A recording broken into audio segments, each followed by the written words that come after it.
I tend to think a little differently about that. I think it can be both. I think yes, it is born and it is part of the street, and what you're saying about what I've been doing is so fantastic. I thank you for that, but I am not the first that's been doing it. I've been these same traditional characters I spoke about before, the dragon, but I have to cross the water on the train, going across the road with the imps, taunting him, the bats and how they would move, how they would flutter on the streets. The devil taught me pretty penny that a little boy went to my grandmother's house where he fought and the groom died and there was like blood in their mouth and blew on their bodies and taunted you. That was all theatre, that's all on the street. And Mitchell then came and took that and made it in a wonderful, powerful way again to rejuvenate it. And I would like to think that I'm also continuing that. So it was always embedded in mass. And something that's very interesting too is that I remember when I was doing the summit, and I had numerous meetings with the then Prime Minister Patrick Manning. And one of the meetings I had with him, when I started to design the show, and of course I thought one of the main characters that would start off in the beginning of the carnival aspect of the show would be the Blue Devil. And he, not at all. No devil. No devil. One devil. Great devil. And I say to myself, but that's the main aspect of our mass. And I realized that he himself didn't understand where the devil came from. And the devil mask was one of the first masks that originated out of the abolition of slavery, where the slaves, when they were then able to be part of the street theatre mask, they created the devil costume, saying to their colonial masters, "This is what you were devils to us, you taunted us, you were devils." And that's how the devil mask derived in the first place. So it's a very important aspect of our culture, where we came from, and should never die. But you would have seen in Summit and in Shogun, there was very much strong elements of mass and theatre put onto that Brazilian stage, one in the Hyatt and one in the Napa. And even you would have seen some hits and dives and snippets of my band launch, which is done in the backyard of a Woodbrook house, basically. And I have had people from London, friends and artists from London and States who have seen some of these pictures and have remarked that this looks like any big theatre that you would see in New York or London or anywhere around the world. You can't even tell it's a backyard in Woodbrook. So it's all about creativity and how you make a space work and how you make a costume work in that space or how you make a space work around your costume. So it's not that because it's carnival, it's only to the street. I remember when I first met, because I'm working on this project for Coventry and Birmingham for the Olympics, this cultural presentation. And I'm working 3 years on it with them now, and they started telling me, they didn't see that what I do would ever be on a Brazilian stage. It should always be open. I disagree. I think it can be a mixture of things. So what was the question? I was asking, how could we use the aspects that are presented in carnival within theatre? But you started and you answered it already. I think very quickly of what I did for the band launch. That was powerful theatre. That was done in 15-20 minutes. People were asked to wear black. We had about 500 people squeezed into the backyard. 90% of people came in all black. Flooded in red lights. Nobody knew what to expect. Nobody knew I was going to be part of the performance. The performance only had 3 actors, myself, Preston, who is here tonight, and one lady. And we went in there and we performed. And at the end of the 15 minutes, people were just in shock. There wasn't even an applause, they were just shocked. And as we started to walk off the stage, you just slowly one by one heard 1 clap, 2 claps, 20 claps, 100 claps, and then thunderous applause. And people came up to us and said, "God, that deserves a Grammy or whatever." I thought, big award. It was just so fantastic, and it was frightening. It was scary. I mean, it was taunting, it was horrifying, but it was theatre using masks. It was costuming all involved in it, and it was very powerful. And as a matter of fact, you're the first to hear that inside here, but I am working on something that we are talking about right now. It hasn't started, but we're working in the committee of producing something, hopefully for summer, for either Napa or Queenstown, which will be a show directed to children, mainly, because I want to get children more focused on what mass they came from or what it's about. Well, it's family-oriented to come, but it's going to be a theatrical production that is based around mass in summer. And why not? We are a carnival country. Should be all here. Thank you. Good night. Just a thought on your concept of the traditional characters. Because in my opinion, we haven't always traditional characters. It's just because we look at them as those characters in the past that they're now traditional. Since Fancy Tale, I think was the last time we made fun of something using masks, right? So I was thinking, in your opinion, what character do you think in modern times you'd come up with to mock like a sort of social commentary using costuming?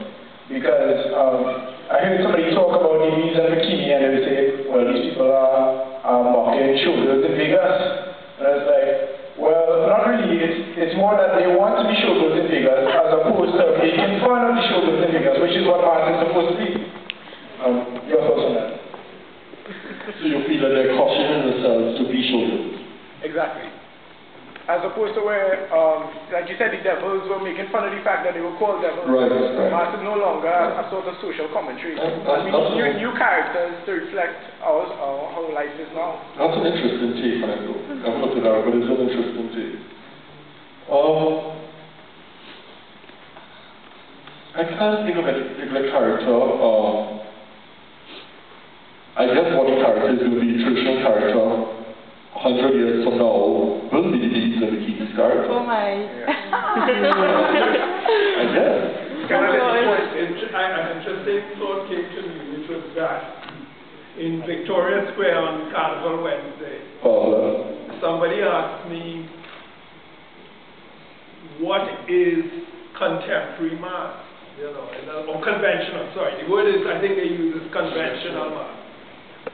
What is conventional mask and what is traditional mask? In other words, where does traditional mask end and conventional mask begin? And I thought that, at first I thought it was a simple question to ask, but then I got a little bit caught because he was playing in a sailor costume.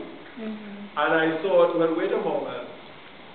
Because sailor has been kind of revitalized in a certain way in the sense that it comes out on a Monday now with pan size and things like that.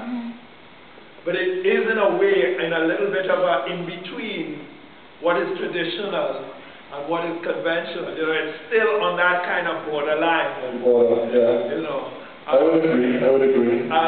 So it's still not clear yet if it is traditional per se, or is it conventional? And I think NCBA have it don't themselves know. Or the creative topic, or the creative, about 10 creative different things that I still don't quite understand either. What they are, you know. Yeah. But it was planning to change on this year, actually, that's what I heard. Because it never happened. They wanted to move sailor into, I think. But again, I think it's going to need dialogue too, and it needs to bring the players on board, you know, not just change and say this is a new thing, you know? Yeah. But I mean, I personally would look at sailor as traditional mask. Yes, it has been tweaked over the years, but I would consider it, and the army bands we would have had in those days of the traditional mask.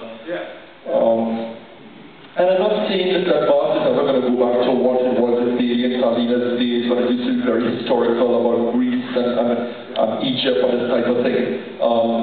But I think maybe more of what Mitchell was doing, more what I would be doing now. So it does have a sort of more modern, contemporary twist to it.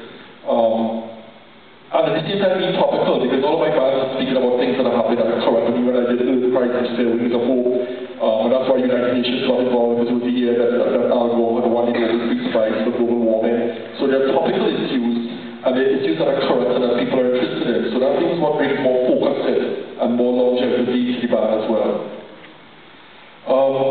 Just to touch on that there, just an interesting thing I was talking to Kylie before I came here, so I wanted to touch on it. I've been invited for 2014 to bring a band in Brazil, for Brazil's Carnival. Because 2014 is going to be the year of World Cup football in Brazil, so they have this huge activities for the entire year. And when I got the call, the party committee person who called me actually told me, his words to me were that, you know, so far they're calling, we've been monitoring and watching Trinidad Carnival for some time now, and the only two people that we could have invited, or that we would invite, would be yourself or Peter Minshall. And we don't think Peter's doing anything right now, so we extended an invitation if you'd like to bring a band. That was how it came. And at first I said, you know, I don't know how that would work because the band has to have 4,000 people. I can't even get that in Trinidad. You know, how am I going to get that in Brazil? And they're so keen on having me there. Now I can't compete. Their price $2,500,000 US. Nice. $2,500,000 US. And this is the point I want to get to. Every bar in Brazil is given a huge, secured warehouse, free of charge for the entire year by the government. And where we think that only Samba schools perform, because I've got all the history in it, I have all the documents, I have DVDs galore. Anybody can be part of a band in Brazil. You cannot participate like we go jumping off the side of the street if it is a parade. But if any one of you wants to be part of a band, and you use somebody in a Samba school who just wants to be in a Samba school, you want to apply, you fill out a contract. You have to attend so many rehearsals, a little bit of a dance, whatever the case may be. And even the DVDs I've got down, I watch young people that you could see maybe are from the Samba school, but there are many mature, very old people in the band doing the same steps because they've agreed to the contract. And their costumes range from $2 million to $3 million US. What am I saying? $2,000 to $3,000 US a costume. And the costumes are nothing more. I hear people say all the time, we get more like Brazil. Absolutely not. We're not anywhere near Brazil. Nowhere near. Only their faces are exposed. The most elaborate costume. I'm going to send you some pics, which would be nice to pass over to see how incredible their costume is. And all of their bands have these massive floats. And on the floats, you get 5, 6, 10 very sexy girls, sometimes topless. And that's what the media focuses on, and that's what goes out to the world. But that is very, very minute and little compared to what the culture and masses of Brazil. So they are so excited about me doing this band that I said it's not going to be possible. I can't set up a mass camp for a year. Where am I getting 4,000 people? And they emailed me back and told me to put everything in place. The gentleman actually came down just before Carnival to meet with me. They have written and got in touch with all the carnivals around the world.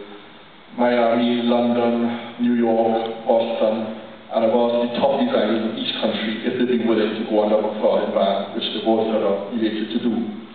So the idea is that I will design a band, each country will bring 500 masqueraders, and we meet all of them either in London or New York. I give them the prototypes, I show them the designs of the band, we do some workshops, and then they go off to their countries, they make their 500 costumes, and we all meet in Brazil with the band, and then we parade. So we don't compete, but we come in the Saturday after, which is like a big chance to concert. So we come in just the glory of the whole thing afterwards. So we'll see how that goes. That is not a carnival time itself. It will be a carnival. It will be Saturday after carnival. So we will still play our last day if we should do it in 2014. The idea was really that I was hoping to design something which would have been a fusion of Brazil and Trinidad for 2013. And that you could take those costumes if you play mass with us, and you could come with us to Brazil for 2014. And for 2013, we would also bring in a Samba band that would play along with our soca bands on the road, and even do a fusion of soca and Samba on the road, in preparation leading up and advertising for 2014 Carnival in Brazil. So we would play our mass, which would be a completely different theme in 2014 that has nothing to do with Brazil because it was already done in 2013 and packing the suitcase to go.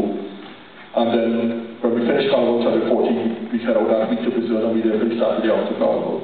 That's sort of the plan.